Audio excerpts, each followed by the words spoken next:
ਮੈਨੂੰ ਸੁਣ ਰਹੀ ਹਰ ਇੱਕ ਸ਼ਖਸੀਅਤ ਨੂੰ ਬਹੁਤ ਹੀ ਪਿਆਰ ਭਰੀ ਸਤਿ ਸ਼੍ਰੀ ਅਕਾਲ। ਮੈਨੂੰ ਪੂਰੀ ਉਮੀਦ ਹੈ ਤੁਸੀਂ ਆਪੋ ਆਪਣੇ ਘਰਾਂ ਦੇ ਵਿੱਚ ਸੁਰੱਖਿਅਤ ਹੋਵੋਗੇ, ਸਿਹਤਮੰਦ ਹੋਵੋਗੇ, ਚੜ੍ਹਦੀ ਕਲਾ 'ਚ ਹੋਵੋਗੇ। ਅਕਸਰ ਆਪਾਂ ਕਿਸੇ ਨੂੰ ਵੀ ਮਿਲਦੇ ਆ, ਸਭ ਤੋਂ ਪਹਿਲੀ ਜਿਹੜੀ ਵਾਰਤਾਲਾਪ ਹੁੰਦੀ ਹੈ, ਗੱਲਬਾਤ ਹੁੰਦੀ ਹੈ, ਉਹ ਹਾਲ ਚਾਲ ਦੇ ਨਾਲ ਸੰਬੰਧਿਤ ਹੁੰਦੀ ਹੈ, ਹਨਾ।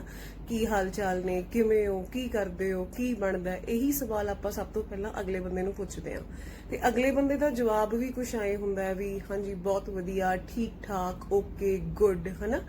ਇਹ ਜਿਹੜਾ ਹਾਲ ਚਾਲ ਹੁੰਦਾ ਹੈ, ਜੇ ਇਹਨੂੰ ਪਰਿਭਾਸ਼ਿਤ ਕਰਨਾ ਹੋਵੇ ਤਾਂ ਕਿਹੜੀਆਂ ਚੀਜ਼ਾਂ ਨੇ ਜਿਨ੍ਹਾਂ ਦੇ ਆਧਾਰ ਤੇ ਅਸੀਂ ਕਹਿੰਦੇ ਆ ਵੀ ਹਾਲ ਚਾਲ ਵਧੀਆ। ਹੁਣ ਜੇਕਰ ਅਸੀਂ ਇੱਕ ਇਨਸਾਨ ਦੀ ਸੋਚ ਨੂੰ ਦੇਖੀਏ, ਉਹਦੇ ਨਜ਼ਰੀਏ ਨੂੰ ਦੇਖੀਏ ਤਾਂ ਉਹਦੇ ਹਿਸਾਬ ਦੇ ਨਾਲ ਜੇਕਰ ਉਹ ਆਰਥਿਕ ਪੱਖੋਂ ਵਧੀਆ ਹੈ, ਉਹਨੂੰ ਪੈਸੇ ਟਕੇ ਦੀ, ਰੋਟੀ ਪਾਣੀ ਦੀ, ਆਉਣ ਜਾਣ ਦੀ ਕੋਈ ਤੰਗੀ ਥੋਟ ਨਹੀਂ ਹੈਗੀ, ਸਮਾਜ ਦੇ ਵਿੱਚ ਕੋਈ ਪਰੇਸ਼ਾਨੀ ਨਹੀਂ ਹੈਗੀ, ਪਰਿਵਾਰ ਵੱਲੋਂ ਉਹ ਖੁਸ਼ ਹੈ, ਸਾਰੇ ਸੈੱਟ ਨੇ ਤੇ ਸਰੀਰ ਨੂੰ ਕੋਈ ਰੋਗ ਨਹੀਂ ਹੈਗਾ, ਤਾਂ ਉਹ ਬੰਦੇ ਨੂੰ ਲੱਗਦਾ ਕਿ ਮੇਰਾ ਹਾਲ ਚਾਲ ਬਹੁਤ ਵਧੀਆ, ਫਸਟ ਕਲਾਸ ਹੈ, ਮੈਨੂੰ ਕੋਈ ਦਿੱਕਤ ਨਹੀਂ ਹੈਗੀ, ਹਨਾ। ਕਿਉਂਕਿ ਇਹੀ ਕੁਝ ਬੁਨਿਆਦੀ ਚੀਜ਼ਾਂ ਨੇ ਜਿਹੜੀਆਂ ਸਾਨੂੰ ਲੱਗਦੀਆਂ ਨੇ ਕਿ ਜ਼ਿੰਦਗੀ ਨੂੰ ਜਿਉਣ ਲਈ ਜ਼ਰੂਰੀ ਹੈ। ਜੇਕਰ ਸਾਡੇ ਕੋਲ ਇਹ ਸਾਰਾ ਕੁਝ ਹੈ ਤਾਂ ਸਾਡੀ ਜ਼ਿੰਦਗੀ ਬਹੁਤ ਸੋਹਣੀ ਗੁਜ਼ਰ ਸਕਦੀ ਹੈ। ਪਰ ਇਹਨਾਂ ਸਾਰੀਆਂ ਚੀਜ਼ਾਂ ਦੇ ਨਾਲ ਇੱਕ ਚੀਜ਼ ਆ ਕੇ ਹੋਰ ਖੜੀ ਹੁੰਦੀ ਆ, ਜਿਹਦਾ ਸਹੀ ਹੋਣਾ, ਸਿਹਤਮੰਦ ਹੋਣਾ ਇਹਨਾਂ ਸਾਰੀਆਂ ਚੀਜ਼ਾਂ ਤੋਂ ਕਿਤੇ ਜ਼ਿਆਦਾ ਜ਼ਰੂਰੀ ਹੁੰਦਾ ਹੈ ਤੇ ਜਿਹਨੂੰ ਅਸੀਂ ਆਮ ਤੌਰ ਤੇ ਜਮਾਂ ਹੀ ਨਜ਼ਰਅੰਦਾਜ਼ ਕਰ ਦਿੰਦੇ ਆ। ਉਹ ਹੈ ਸਾਡਾ ਮਨ, ਸਾਡੀ ਮਨੋਦਸ਼ਾ, ਸਾਡੀ ਮਾਨਸਿਕ ਸਿਹਤ, ਜਿਹਨੂੰ ਅਸੀਂ ਇੰਗਲਿਸ਼ 'ਚ ਕਹਿੰਦੇ ਆ ਮੈਂਟਲ ਹੈਲਥ। ਅੱਜ ਦੀ ਜਿਹੜੀ ਇਹ ਮੇਰੀ ਵੀਡੀਓ ਹੈ, ਇਹ ਮੈਂਟਲ ਹੈਲਥ ਦੇ ਰਿਗਾਰਡਿੰਗ ਹੀ ਹੈ। ਹਾਰਡਲੀ 7 ਮਿੰਟ ਦੀ ਵੀਡੀਓ ਹੋਊਗੀ, 6-7 ਮਿੰਟ ਦੀ। ਕਿਰਪਾ ਕਰਕੇ ਇਹਨੂੰ ਅਖੀਰ ਤੱਕ ਸੁਣਨ ਦੀ ਖੇਚਲ ਕਰਿਓ ਪਲੀਜ਼। ਦਰਅਸਲ ਅੱਜ ਤੋਂ 3 ਸਾਲ ਪਹਿਲਾਂ ਮੈਂ ਐਸੈਂਸ ਆਰਗੇਨਾਈਜੇਸ਼ਨ ਦੇ ਨਾਲ ਬਤੌਰ ਟ੍ਰੇਨਰ ਆਪਣਾ ਕੈਰੀਅਰ ਸ਼ੁਰੂ ਕੀਤਾ ਸੀ। ਇਹ ਜਿਹੜੀ ਆਰਗੇਨਾਈਜੇਸ਼ਨ ਹੈ, ਇਹ ਸਿੰਗਾਪੁਰੀਅਨ ਆਰਗੇਨਾਈਜੇਸ਼ਨ ਹੈ ਤੇ ਬੇਸਿਕਲੀ ਇਹ mental health, psychological and behavioural issues, ਉਸ ਦੇ ਨਾਲ ਪਰਸਨੈਲਿਟੀ ਡਿਵੈਲਪਮੈਂਟ ਤੇ ਓਵਰਆਲ ਹੀਲਿੰਗ ਵਰਗੇ ਡੋਮੇਨਸ ਦੇ ਵਿੱਚ ਡੀਲ ਕਰਦੀ ਹੈ ਤੇ ਮੈਂ ਹੁਣ ਤੱਕ ਇਹਨਾਂ ਦੇ ਨਾਲ ਇੰਡੀਆ ਤੇ ਸਾਊਥ ਏਸ਼ੀਆ ਦੇ ਵਿੱਚ ਕੰਮ ਕਰ ਚੁੱਕੀ ਹਾਂ। ਆਪਣੇ ਇਸ ਪ੍ਰੋਫੈਸ਼ਨਲ ਕੈਰੀਅਰ ਦੇ ਵਿੱਚ ਮੈਂ ਇਹੋ ਜਿਹੇ ਬਹੁਤ ਸਾਰੇ ਇਨਸੀਡੈਂਟਸ ਦੇਖੇ, ਬਹੁਤ ਸਾਰੇ ਲੋਕ ਦੇਖੇ, ਲੋਕਾਂ ਦੀਆਂ ਸਮੱਸਿਆਵਾਂ ਦੇਖੀਆਂ, ਉਹਨਾਂ ਨੂੰ ਠੀਕ ਹੁੰਦਿਆਂ ਵੀ ਦੇਖਿਆ ਤੇ ਅਕਸਰ ਮੇਰਾ ਦਿਲ ਕਰਦਾ ਹੈ ਕਿ ਇਹ ਜਿਹੜੇ ਕਿੱਸੇ ਨੇ, ਜਿਹੜੇ ਕੇਸਿਸ ਨੇ, ਮੈਂ ਸਾਡੇ ਲੋਕਾਂ ਦੇ ਨਾਲ, ਖਾਸ ਕਰਕੇ ਪੰਜਾਬ ਦੇ ਜਿਹੜੇ ਲੋਕ ਨੇ ਉਹਨਾਂ ਨਾਲ ਸਾਂਝੇ ਕਰਾਂ। ਕਿਉਂਕਿ ਜਿਸ ਏਰੀਏ ਤੋਂ ਅਸੀਂ ਆਉਂਦੇ ਆ ਨਾ, ਜਿਸ ਦੇਸ਼ 'ਚ ਅਸੀਂ ਰਹਿੰਦੇ ਆ, ਉੱਥੇ ਮਨੋਵਿਗਿਆਨ ਨੂੰ ਲੈ ਕੇ ਜਾਂ ਮਾਨਸਿਕ ਰੋਗਾਂ ਨੂੰ ਲੈ ਕੇ ਕੋਈ ਬਹੁਤੀ ਜਾਗਰੂਕਤਾ ਨਹੀਂ ਹੈਗੀ।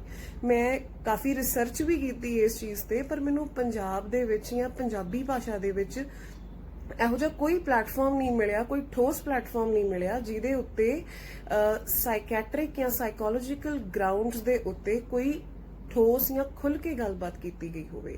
ਉਸ ਤੋਂ ਬਾਅਦ ਮੈਂ ਆਪਣੇ ਲੈਵਲ ਤੇ ਇੱਕ ਛੋਟਾ ਜਿਹਾ ਸਰਵੇ ਕੀਤਾ, ਵੱਖੋ ਵੱਖਰੇ ਫੀਲਡਸ ਤੋਂ ਵੱਖੋ ਵੱਖਰੀਆਂ ਸ਼ਖਸੀਅਤਾਂ ਨਾਲ ਗੱਲਬਾਤ ਕੀਤੀ, ਉਹਨਾਂ ਨੂੰ ਪੁੱਛਿਆ ਕਿ ਉਹ ਮਨੋਵਿਗਿਆਨ, ਸਾਈਕੋਲੋਜੀ ਜਾਂ ਬਿਹੇਵੀਅਰਲ ਇਸ਼ੂਜ਼ ਨੂੰ ਲੈ ਕੇ ਕਿੰਨੇ ਕੁ ਜਾਗਰੂਕ ਨੇ ਜਾਂ ਉਹਨਾਂ ਦਾ ਆਲਾ ਦੁਆਲਾ ਕਿੰਨਾ ਕੁ ਜਾਗਰੂਕ ਹੈ।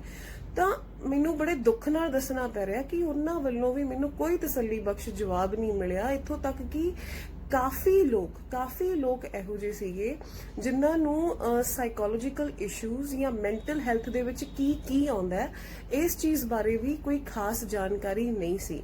ਤੇ ਇਹ ਕੋਈ ਹੈਰਾਨੀ ਵਾਲੀ ਗੱਲ ਨਹੀਂ ਹੈਗੀ, ਕਿਉਂਕਿ ਜਿਸ ਏਰੀਏ 'ਚ ਅਸੀਂ ਰਹਿੰਦੇ ਆ, ਜਿਸ ਸਮਾਜ 'ਚ ਅਸੀਂ ਰਹਿੰਦੇ ਆ, ਉੱਥੇ ਸਾਈਕੈਟਰੀ ਜਾਂ ਸਾਈਕੋਲੋਜੀ ਨੂੰ ਬਹੁਤ ਹੀ ਜ਼ਿਆਦਾ ਸ਼ੱਕ ਦੇ ਆਧਾਰ ਨਾਲ ਦੇਖਿਆ ਜਾਂਦਾ, ਇਸ ਲਈ ਅਸੀਂ ਕਦੇ ਵੀ ਇਸ ਬਾਰੇ ਗੱਲ ਨਹੀਂ ਕਰਦੇ। ਇਸ ਕਰਕੇ ਬਹੁਤ ਸਾਰੇ ਜਿਹੜੇ ਲੋਕ ਨੇ ਉਹ ਆਪਣੀਆਂ ਮਾਨਸਿਕ ਪਰੇਸ਼ਾਨੀਆਂ ਕਿਸੇ ਨਾਲ ਸਾਂਝੀਆਂ ਹੀ ਨਹੀਂ ਕਰਦੇ, ਉਹ ਅੰਦਰ ਹੀ ਉਹਨਾਂ ਨੂੰ ਰੱਖ ਕੇ ਘੁੱਟਦੇ ਰਹਿੰਦੇ ਨੇ, ਕਿਉਂਕਿ ਉਹਨਾਂ ਨੂੰ ਇਹ ਲੱਗਦਾ ਕਿ ਜੇ ਅਸੀਂ ਕਿਸੇ ਨਾਲ ਗੱਲਬਾਤ ਕਰਾਂਗੇ ਤਾਂ ਅਗਲਾ ਸਾਨੂੰ ਪਾਗਲ ਸਮਝੂਗਾ ਤੇ ਉਹ ਘੁੱਟ ਕੇ ਉਹ ਜਿਹੜੀਆਂ ਚੀਜ਼ਾਂ ਨੇ, ਉਹ ਜਿਹੜੇ ਅੰਦਰ ਪਰੇਸ਼ਾਨ ਕਰ ਰਹੀਆਂ ਨੇ ਗੱਲਾਂ, ਉਹ ਅੱਗੇ ਜਾ ਕੇ ਕਿੰਨੀਆਂ ਕੁ ਨੁਕਸਾਨਦਾਇਕ ਹੋ ਜਾਂਦੀਆਂ ਨੇ, ਇਹਨਾਂ ਦਾ ਕਈ ਵਾਰੀ ਅੰਦਾਜ਼ਾ ਲਾਉਣਾ ਵੀ ਪੋਸੀਬਲ ਨਹੀਂ ਹੁੰਦਾ। ਉਦਾਹਰਨ ਦੇ ਤੌਰ ਤੇ ਜੇ ਅਸੀਂ ਆਪਣੇ ਹੀ ਦੇਸ਼ ਦੇ ਪਿਛਲੇ ਕੁਝ ਕੁ ਮਹੀਨੇ ਦੀਆਂ ਖਬਰਾਂ ਦੇਖੀਏ, ਇਨਸੀਡੈਂਟਸ ਦੇਖੀਏ, ਲੋਕ ਕਿੰਨੇ ਜ਼ਿਆਦਾ ਤਣਾਅ 'ਚ ਨੇ, ਡਿਪਰੈਸ਼ਨ 'ਚ ਨੇ, ਐਂਗਜ਼ਾਈਟੀ 'ਚ ਨੇ, ਹਨਾ। ਸਟੈਟਿਸਟਿਕਸ ਨੂੰ ਜੇ ਅਸੀਂ ਦੇਖੀਏ, ਤੁਸੀਂ NCRB ਦੀ ਰਿਪੋਰਟ ਦੇਖ ਲਓ 2019 ਦੀ, ਉਹਨਾਂ ਦੇ ਆંકੜਿਆਂ ਦੇ ਹਿਸਾਬ ਦੇ ਨਾਲ ਇੱਕ ਦਿਨ ਦੇ ਵਿੱਚ ਭਾਰਤ ਦੇ ਵਿੱਚ ਔਨ ਐਨ ਐਵਰੇਜ 28 ਜਾਣੇ ਆਤਮ ਹੱਤਿਆ ਕਰਦੇ ਨੇ। ਯਾਨੀ ਕਿ 1 ਘੰਟੇ ਤੋਂ ਪਹਿਲਾਂ ਇੱਕ ਜਾਣਾ ਆਪਣੀ ਜਾਨ ਲੈ ਲੈਂਦਾ। ਤੇ ਇਹ 'ਚ ਸਭ ਤੋਂ ਜ਼ਿਆਦਾ ਦਿਲ ਵਲੂੰਦਰਨ ਵਾਲੀ ਗੱਲ ਪਤਾ ਕੀ ਹੈ, ਇਹ ਜਿਹੜੇ ਸੁਸਾਈਡ ਅਟੈਂਪਟਸ ਹੁੰਦੇ ਨੇ, ਇਹਨਾਂ ਨੂੰ ਕਰਨ ਵਾਲਾ ਜਿਹੜਾ ਏਜ ਗਰੁੱਪ ਹੈ, ਜਿਹੜਾ ਸਭ ਤੋਂ ਵੱਧ ਸੁਸਾਈਡ ਅਟੈਂਪਟ ਕਰਦੇ ਨੇ, ਉਹ ਨੇ 15 ਸਾਲ ਤੋਂ ਲੈ ਕੇ 29 ਸਾਲ ਦੇ ਲੋਕ। ਹੁਣ 1 ਮਿੰਟ ਲਈ ਤੁਸੀਂ ਆਪ ਸੋਚ ਕੇ ਦੇਖੋ ਕਿ ਇੱਕ 15 ਸਾਲ ਦਾ ਬੱਚਾ ਜਿਹਨੇ ਕਿ ਜ਼ਿੰਦਗੀ ਦਾ ਹਲੇ ਪਹਿਲਾ ਪੜਾਅ ਵੀ ਪੂਰੀ ਤਰੀਕੇ ਨਾਲ ਪਾਰ ਨਹੀਂ ਕੀਤਾ, ਜਿਹੜਾ ਹਲੇ ਬਚਪਨ 'ਚ ਹੈ, ਦਾ golden period of life, childhood, ਹੈ ਨਾ, ਜਿਹੜਾ ਹਲੇ ਬਚਪਨ 'ਚ ਆ, ਉਹ ਬੱਚਾ ਆਪਣੀ ਜ਼ਿੰਦਗੀ ਤੋਂ ਇੰਨਾ ਜ਼ਿਆਦਾ ਪਰੇਸ਼ਾਨ ਹੈ, ਇੰਨੇ ਤਣਾਅ 'ਚ ਹੈ, ਇੰਨੀ ਉਹਨੂੰ ਘੁਟਨ ਮਹਿਸੂਸ ਹੋ ਰਹੀ ਹੈ ਕਿ ਉਹ ਜਿਉਣ ਨਾਲੋਂ ਮਰਨਾ ਪਸੰਦ ਕਰ ਰਿਹਾ। ਇੱਕ ਬੱਚਾ ਜ਼ਿੰਦਗੀ ਨੂੰ ਛੱਡ ਕੇ ਮੌਤ ਚੁਣ ਰਿਹਾ ਹੈ। ਤੇ ਇਹੋ ਜਿਹਾ ਇੱਕ ਬੱਚਾ ਨਹੀਂ, ਇਹੋ ਜਿਹੇ ਬਹੁਤ ਸਾਰੇ ਬੱਚੇ ਨੇ। ਤੇ ਜਦੋਂ ਇਹੋ ਜਿਹੀਆਂ ਗੱਲਾਂ ਸਾਡੇ ਸਾਹਮਣੇ ਆਉਂਦੀਆਂ ਨੇ, ਫਿਰ ਸਾਨੂੰ ਇਹ ਗੱਲਾਂ ਨੂੰ ਬਹੁਤ ਗੰਭੀਰਤਾ ਨਾਲ ਲੈਣਾ ਚਾਹੀਦਾ, ਨਾ ਕਿ ਅਸੀਂ ਇਹਨਾਂ ਨੂੰ ਨਜ਼ਰ ਅੰਦਾਜ਼ ਕਰਕੇ ਚੁੱਪ ਕਰਕੇ ਬੈਠੇ ਰਹੀਏ। ਸੋ ਹੁਣ ਕਿਉਂਕਿ ਮੈਂ ਇਸ ਪ੍ਰੋਫੈਸ਼ਨ ਤੋਂ ਵੀ ਹਾਂ ਤੇ ਪੰਜਾਬ ਦੇ ਲੋਕਾਂ ਨਾਲ, ਇੱਥੋਂ ਦੀ ਮਿੱਟੀ ਨਾਲ ਮੈਂ ਬਹੁਤ ਜੁੜੀ ਵੀ ਹਾਂ, ਇਸ ਲਈ ਬਹੁਤ ਵਾਰੀ ਮੇਰੇ ਦਿਮਾਗ ਦੇ ਵਿੱਚ ਇਹ ਗੱਲ ਆਉਂਦੀ ਹੈ।